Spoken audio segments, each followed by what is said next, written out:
Hello, guys. Rick Snyder here, Shipley, Swine Genetics, and welcome to our first ever episode of our newest podcast we're calling Hog Jacked. A little bit of backstory about our farm here, Shipley, Swine Genetics, what we do kind of on a day in, day out basis. Try to get you guys a little more familiar with us and how we operate and what we do and why we do it and how we do it. So we're going to start off here, a little bit of introductions. Let us tell you about ourselves, and then we're going to break into a little bit of topic here. So sitting to my immediate right is Randy Shipley. He's the owner of Shipley Swine Genetics. We got Mitch Dugan sitting next to him. He's been our herdsman for 20 plus years. Basically runs a lot of the hog operations around here. Next to Mitch is Aaron in the green shirt, kind of our Mr. Everything, fixes it, welds it, grinds it, makes our feed, does whatever we need to do. And then in the red from Kalmbach Feeds is Jim Heckel, who's been our feed man for basically ever. I think forever is a pretty close to 20 years. Yeah. So close to 20. Randy, I'll let you kind of tell them kind of what you do day-to-day basis, what makes the farm go around. And okay, guys. Well, we look forward to doing this, whether we do them weekly or bi-weekly or whatever, but we sure want to start doing these podcasts. First thing we want you guys to know is if you have questions that you want to put toward the podcast, however you do that, you're more than welcome, or just pick up the phone and call. We want you to know that we're extremely approachable, whether it's Rick or I or Mitch or Aaron or Jim. We would be tickled to death to visit with you and try to help you if you have any problems. I wanted to let you know how it kind of got started. It got started in 1968, FFA project, believe it or not, my freshman year. I started with hogs, started with Durocs. And I know it's been wrote down before, and I'm sure a lot of you guys know me and maybe even seen it, but those first couple of Duroc sows furred on January 1st, and we lost every pig.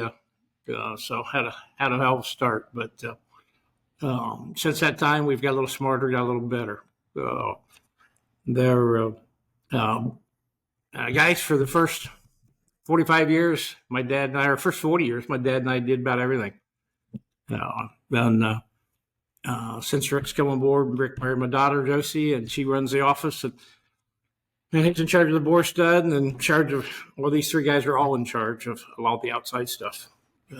I've kind of bowed out a little bit of the outside stuff. I think they like it better when I go on vacation, which is a good thing. Believe me. I'm going to argue against that. No, notice you all said, no, that's not true. Yeah.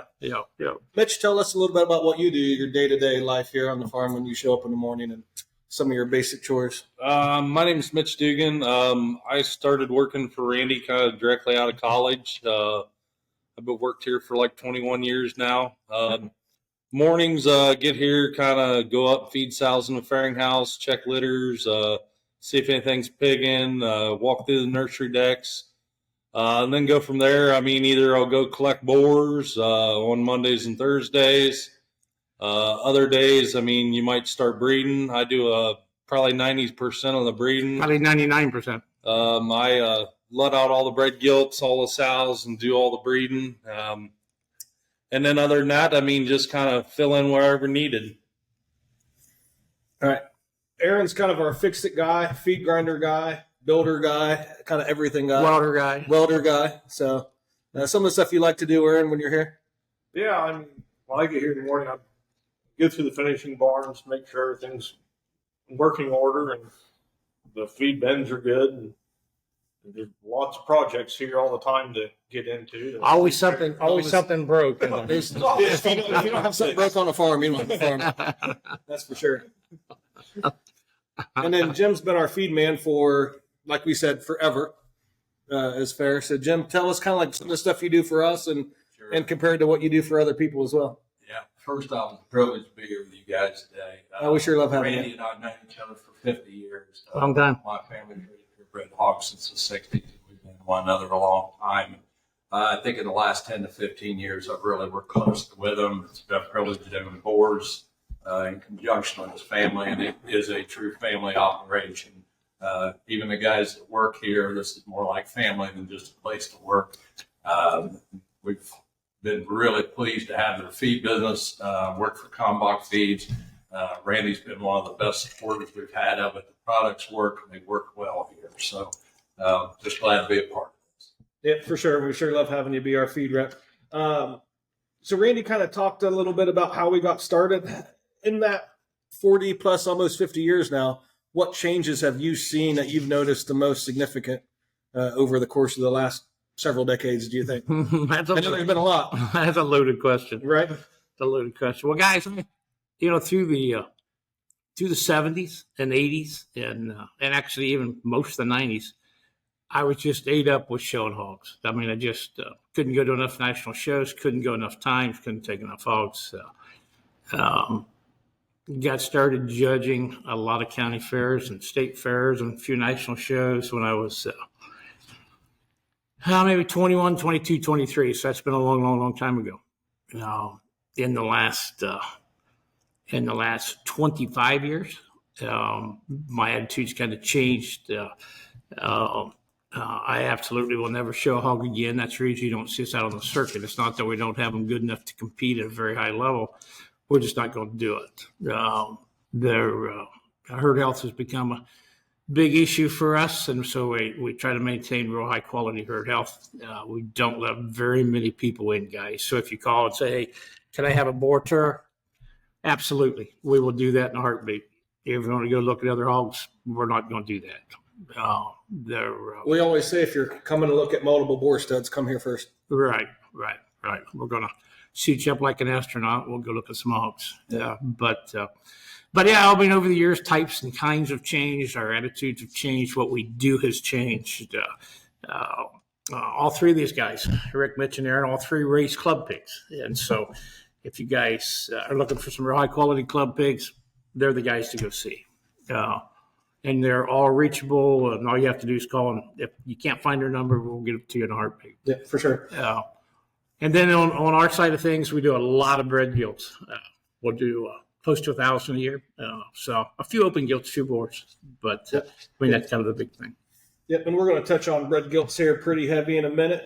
And one final question, and this might be for a couple of the younger guys here. Where do you see the future of our industry here in the next 10 to 20 years as far as where we came from, where we're at now, and where are we going to be, do you guys think? That's kind of a tough question, too, I know. If you guys will let the guys think a minute, you guys might have noticed we do have a whiskey glass in front of us, and that is going to be a little bit of the tradition here on this podcast show that we're doing. What we're drinking today, excuse me, I thought it was pretty fitting for our first episode, a little bit of Whistle Pig with the cool top. A good friend of mine gave me that, so I'm kind of giving the guys a chance to think here a minute. But from time to time, you might see us sipping on a little bit of a whiskey glass here and then. That's just going to be part of the tradition of the show here, I think, and just kind of keep things kind of loose and fun. So, Mitch, 10, 20 years from now, I mean, we're going to be a little bit older, obviously, than we are. Hogs have continually changed. I mean, this is just, opinion-wise, I guess. The show aspect, I mean, and this junior deal and stuff has really, really grown over the years. I mean, I feel like the junior deal is going to take off even more. I mean, showing hogs and showing in that junior deal, I mean, I feel like there's going to be a lot of that. But there's still going to be a need for production hogs, which is kind of what we do. I mean, there's still going to be a need for we can raise those bred gilts, and sell to these junior kids and still be competitive at the shows and stuff like that. Just we're not going to be the ones showing them. And some of them really competitive, yeah. But that's kind of what I see happening. I couldn't agree more. Aaron, you got something you want to put on top of that? The boards are always changing here. I mean, you're never you can find something that'll work on one of your sows, no matter what it is, because we have a wide variety. We have all the types and kinds, yeah, for sure. Jim, you've seen a lot of changes throughout the years, and I know we're just kind of guessing to what the future brings. But what would in your ideal mindset? Well, I agree what would you like to see? More production. If you take like Randy's generation of guys, there's only a handful left that are what I would call true breeders that knew what things were like back when we were raising bred boars and gilts and selling to commercial producers. But this is a whole different thing now in the show pig world. And yet eventually you always have to come back to the basics of production, pigs that are sounds that will breed, hat pigs. And this firm has majored in that for a very long time. Like I said, I couldn't agree more with the going back to production. I think the way it's been going is it's been really show pig oriented. And that's one thing we're going to talk about here in a few minutes is kind of the difference between your production hogs and your show pig hogs and what we're seeing on that. Eventually, that's going to get a little bit too far into the show pig world, in my opinion, that we are going to have to backtrack a little bit and get back to the production side of things. And that's something we've always been really big on this farm, is been very production oriented. So to kind of get into our main topic here, we're going to be talking about bred gilts. Like Randy was saying, we do sell pretty close to 1,000 bred gilts a year. We do get a lot of orders. We do have some extra gilts from time to time. In your opinion, Randy, why is it a good idea for a customer to call us up and order a bred gilt? Well, we started selling bred gilts back in 1980. We had our first bred gilt sale. It was actually a production sale. Had our last bred gilt sale, production type sale, in 1996, and then when hogs for I think at that particular sale, hogs were 7-8 cents a pound. That was a different time there back in those late 90s. And we ended up canceling the next sale, and I just started advertising, hey, we went ahead and kept a couple hundred gilts and bred them and sent letters out to customers, and they all sold. And I go, wow, can we actually do this without a production sale? But, my opinion on bred gilts, guys, you need to get a gilt that is going to be productive. You need to get a gilt that's going to raise you a nice litter of pigs and raise you good pigs with it. And typically, I've always found the bred gilts to be some of the cheapest things you can buy. We guarantee them to have a number of pigs. We guarantee a litter of at least 8. Over the years, I think that's been proven right. If you get a litter of a gilt that has 3 or 4 gilts, you keep a couple of them, all of a sudden, those gilts cost you $150, $200 instead of going out and paying, $750 to $2,000 for another open female. You can raise them just as good as what you can go buy at these shows. And so over time, I think our theory's kind of proven out that bred gilts are a really cheap way to buy pigs for the future. Mm-hmm. Very, very good. Very true. You can't buy, litter of pigs for $1,500. No. $2,000 even. Well, not the price some of these bears are bringing them. Exactly. Mitch, you're breeding a lot of these gilts and stuff. When you're, kind of sorting through these gilts and deciding which ones you want to breed for what, one thing we're talking about earlier here is, kind of the production-oriented female versus kind of a show pig style gilt. And for what we're breeding here, tell everyone what you're kind of looking for. When we say production-oriented female, talk about some of the traits you like to see in some of these better gilts that, we're breeding for these customers. Well, the gilts that are going to be productive are gilts that have really good feet and legs, sound structured, got a bigger vulva to them, gilts that are going to lay down and have pigs in the farrowing house. And also you kind of lean towards the sow herd, you kind of lean towards those sows that are productive, and then them daughters out of them sows are some of the ones that we sell for the higher prices, it doesn't always have to be quality gilt, if her mother's a really productive sow, she's going to lay down and do a good job. We'll use that one for an order. For a productivity kind of a female. Mm-hmm. And then when you breed those females, you're breeding them to make them whatever they're wanting. Yeah, whatever the people want. If they want a really good show pig litter, we can take those production females. The black exotic boars, or we can make them a really good litter of black exotic. Mm-hmm. Picking something a little bit heavier muscled, a little boxier. We can put those productive traits from the gilt herself. With a boar that's kind of heavier muscled, like Aaron was talking, we've got boars of all different shapes, sizes, styles, whatever you're looking for. And when we make these bred gilts for you guys, we're using the same boars that we have here in the boar stud that we breed our own sows with and selling semen to people and stuff like that. And we've got all different kinds and everything.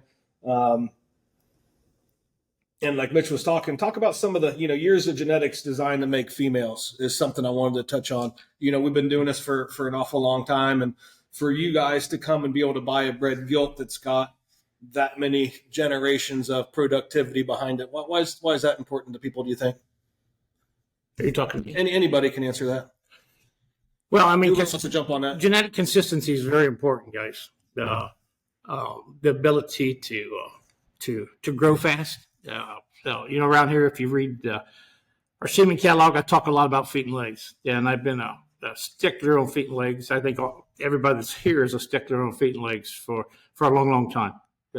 Bigger footed hogs, flatter bone hogs, hogs with the right maturity pattern. A lot of times when you guys go out and buy these club pigs, you're buying quick maturing club pigs. And a lot of these black exotic boars that you want them bred to are going to sire pigs quicker. So those pigs at 30, 40, 50 pounds are going to show more top. They're going to show more rump. They're going to look fancier and prettier. And so many people fall prey to a pretty club pig. And most of the time, those hogs are quick maturing kind of hogs. And 9 times out of 10, those same hogs are going to be a little rounder boned and a little smaller footed. And so they get up to 180, 90, 200 pound, 210, 20 pound. You might just be kicking tail with them with some of these jackpots, and all of a sudden you get to 230 and you place third, and you get to 260 and you place seventh, and they just start to run out of gas. And when you get into, we call them production hogs, but these are good hogs, guys. And you get into the right maturity pattern, and maybe you don't do real good at the jackpots early, but then they just keep coming and getting heavier boned and wider, and they just bloom into themselves. And so, I mean, that's the difference. And so you got 2 different maturity patterns, and we try to specialize in a later maturing pattern kind of pig, if that makes sense. How often do you think we've gone out and, we pick on a boar, out of our finishing barn that we think is pretty special or has a chance to be special, and, we bring him down at 150, 200 pounds, and we think he's okay, and maybe has a chance. And, he grows, and as he gets older and older, and there's lots of times, guys, if you look through our catalog, you might see picture of the boar that looks to be a little more in his working clothes or whatever that we say. And a lot of times, we might not really, really like that boar until he gets to be, almost a year old and kind of has that slower maturity pattern as what Randy's talking about here. And kind of paying attention to that, do you want your pig's best days to be at 50 pounds or at 250, 280 pounds when you get to your county fair where, it really matters. And that's kind of what we're talking about here. So to jump on to just slightly different, let's talk about the different price categories, because we do have a couple price ranges that we can, when you guys place your order, I know everyone's got different budgets and different needs and stuff like that. And our goal was to try to find a bred gilt that's going to fit your budget and your needs and everything. So when we're, got these gilts out and me or Mitch or Aaron or whatever, we kind of assign what we think is an appropriate price range for these gilts. So talk about, guys, what you're looking for and the differences between, a 1050 and a 1550 and a 1950. And then, we have the high end 2,500 plus category. So what's some stuff you're looking at when you're deciding that? Because a lot of times, Mitch, you're the ones that kind of, you're assigning your groups as you see them. Yeah, in the fall of the year, I mean, around here, I mean, we kind of run the gilts out in Cargill floors. We'll probably let out between 15 and 20 pens of gilts a day. And there'll be 15 to 18 gilts per pen. When I'm letting those gilts out in the fall, I'll kind of walk through them, and Randy, he'll have pre-orders, and he'll have these orders written on a tablet, and I'll be able to see the guy's name, address, and what he wants in terms of a bred gilt. And as I'm breeding, if I have one in heat, I'll just kind of look at quality. The 1050 gilts is kind of our lower end. They're just a good basic gilt. They're just a good basic functional sound gilt, and we can breed them to whatever you want. We can breed them pure. I mean, we can breed them cross. We can breed them however you guys want. We can make you F1s. 1550 gilts, they're kind of gilts that we consider that we would keep in our sow herd if we had to, I mean, they're ones that just a notch above. 1950 is our next price range. The 1950s, those scouts are pretty good. The 1950s are kind of the stouter bone ones, I mean, maybe a little flatter bone type hogs that have that right maturity pattern, maybe a little extra muscle.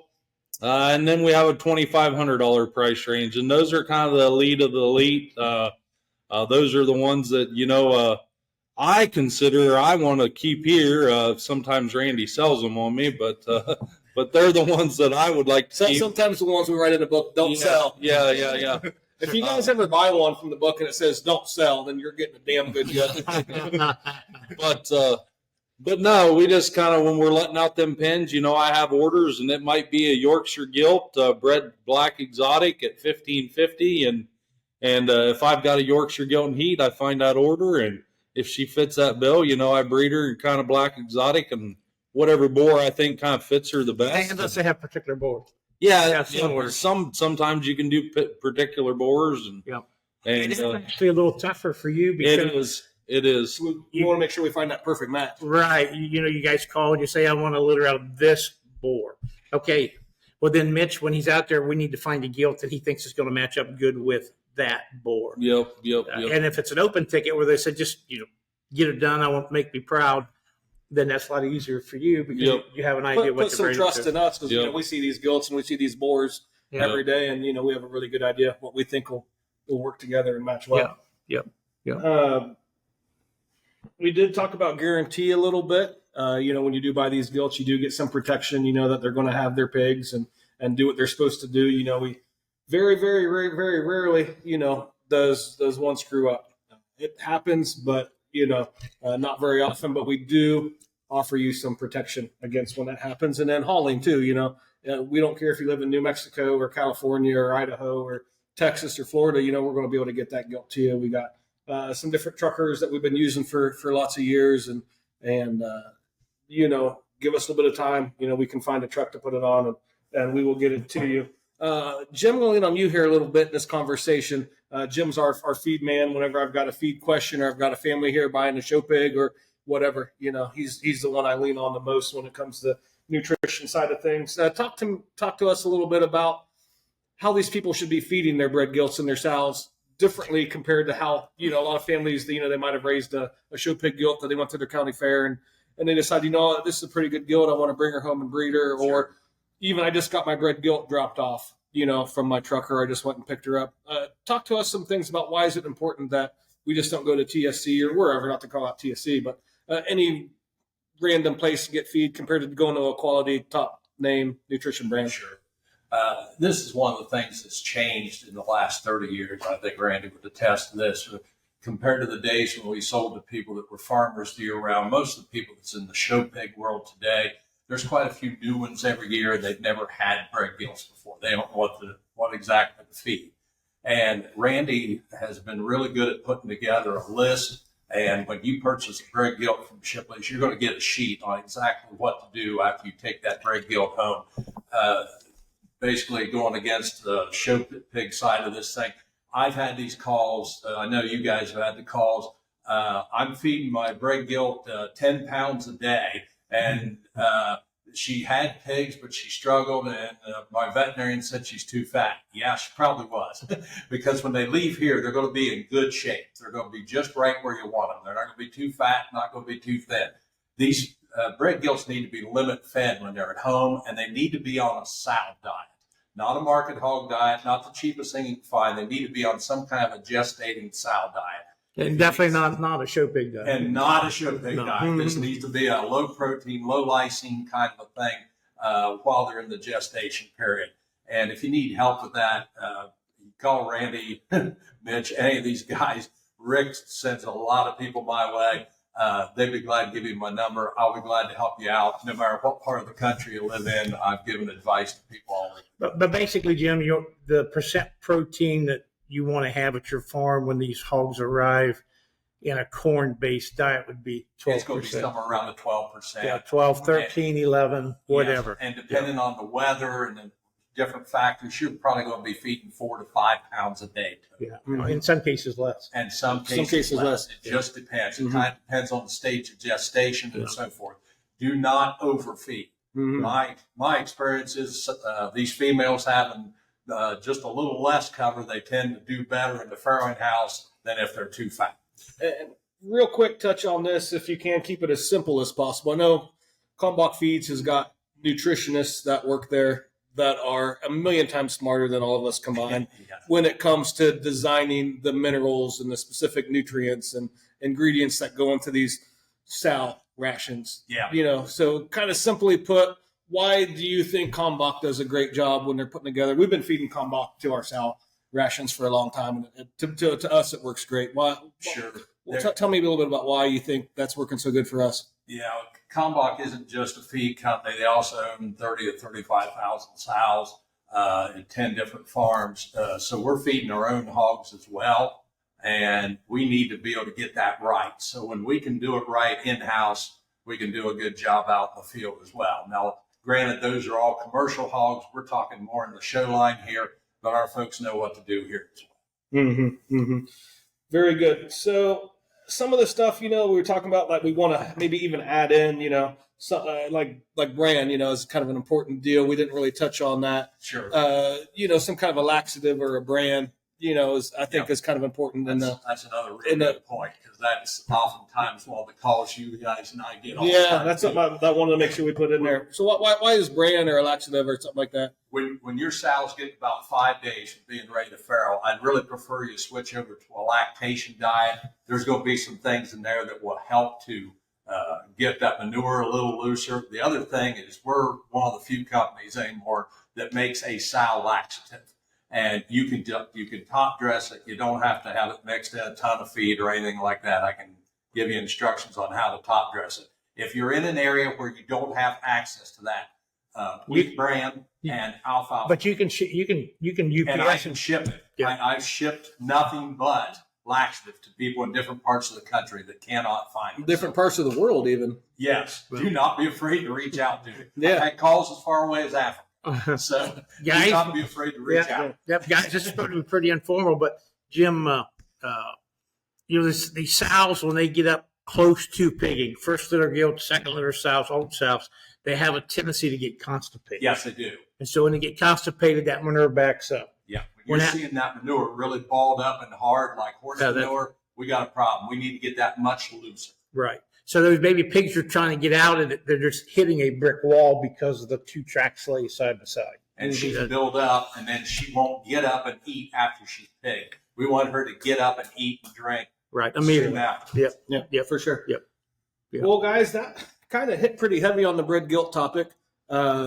Please stay tuned in us. We're going to keep trying to produce more of these episodes. Hope you guys were able to kind of learn and take something from it. We wanted to put some of the faces here behind, the people you guys call and talk to, or you see us around and stuff like that. So please don't hesitate if you got questions or topics or anything, as simple as a phone call or something that you might want to see us cover, in a future episode. Please do it. The best way to stay in touch, is to like, subscribe, and follow us on, YouTube, Facebook, Instagram, all of our social medias. We do try to keep stuff as current. We're always adding new boars and videos, and, we got bred gilts for sale, and we've got, boars for special, sale prices on the semen from day to day. So, we do stay really up to date on our social medias. I feel that's really important to try to keep us current with you guys as we can. So make sure you jump on the YouTube, the Facebook, the Instagram, stuff like that. Let us know, if there's anything you want to see us talk about in the future. We are going to try to make this a little bit more of a habit. So hopefully, you get used to seeing us. You're going to tune in, watch some episodes from time to time. Anyone else want to jump on the end here and Rick, anything we didn't touch? Rick is in charge of the boar stud in terms of getting those boars collected, checking semen quality, getting those boxes boxed, and getting them out of here on FedEx and UPS. One question that we get in the office quite a bit is, do you collect on Tuesday? Do you collect on Wednesdays? Why don't you touch on some of that? So basically the days we collect are Mondays and Thursdays for the most part. We do have the ability to ship out Monday, Tuesday, Wednesday, Thursday. We can ship out on Friday. Also, it does become slightly more challenging because that does require a Saturday delivery, and that's not always available in all the areas, especially the more rural areas we're finding are becoming a little harder to get to. But we can get semen out to you. Usually, next day air is just fine. FedEx, we're probably using as our primary source right now. But call us up. Most of the time we got a good set of boars collected already. We try to hit a good variety of different boars and styles and breeds and everything. Our goal is to be able to fit you in a couple doses to get your sow bred, in a very good way. So, never hesitate to pick up the phone and call and see what we have. Other than that, I got one more thing for Mitch. Yeah. Mitch, About 60% of the people, 65% order 2 doses. Yep. About 20, 30, 35% order 3. Yep. Tell them why they need 3, and we both know that they don't unless they. Well, around here, I mean, we check heat once today, every day. If this gilt starts standing today, you know we put a dose of semen in her. Most of these gilts will stand 2 to 3 days, and sows also. If you're breeding a sow and you only get 2 doses, that first 24 hours after you find her standing, you do not want to put a dose of semen in her. You want to start about 24 hours after standing heat. Them sows and gilts, they'll drop their eggs about halfway through their heat cycle, and then they'll drop the eggs again towards the tail end of their heat cycle. And that gives you 2 opportunities to fertilize those eggs. If you start too early, that's where the 3rd dose comes into kind of play. It's kind of an insurance policy. If you go out there at sow standing, you breed her, you go out there the next day, you breed her again, and she's still standing that 3rd day. Well, you've missed that last egg drop. So, And got a pretty good chance she would come back in. yeah, pretty good chance. Or you could have maybe fertilized 4 or 5 pigs, you know. I mean, with a short litter. and end up with a short litter. But that's kind of the general rule on why we use 2 versus 3. Around here, I'd say 60% of them will put 3 doses in. That's just because we breed once a day, every day. And if I find them standing, you know, I'm going to put a bottle of semen in. Mm-hmm. I don't have, when you're letting out 25, 35 pins a day, you don't have time to check heat twice a day. No, So, especially in the fall, so- you know, so many pens out, it might take almost the whole day just to breed everything. Yep. So that's kind of how we do it, and that's kind of like I say, that 3rd dose is an insurance policy. If you start too early and you go out and she's still standing, you're still able to kind of catch that last egg drop. Yeah, very true.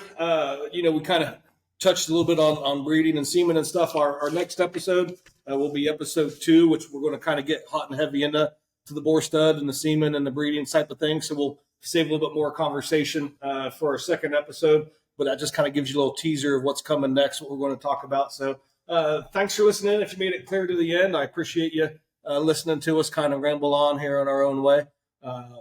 We are going to put out more episodes, so be sure to follow us, you know, like us, subscribe to us, make sure you're seeing everything. And if you're liking it, let us know. You know, give us a call, tell us we're doing a good job. If you think we're doing a bad job, I don't know, maybe Tell Mitch. Tell Mitch. call someone else. Yeah. We don't want to know. Yeah. But regardless, our job here is to kind of let you know how we do things, get you to know us, and try to keep as many questions answered as possible. So, guys, thank you for tuning in. It's been fun to kind of sit here and talk to you for a little bit. We're going to keep doing this, so just keep listening in if you want. Guys, thanks. All right, guys, thank you very much. Thank you.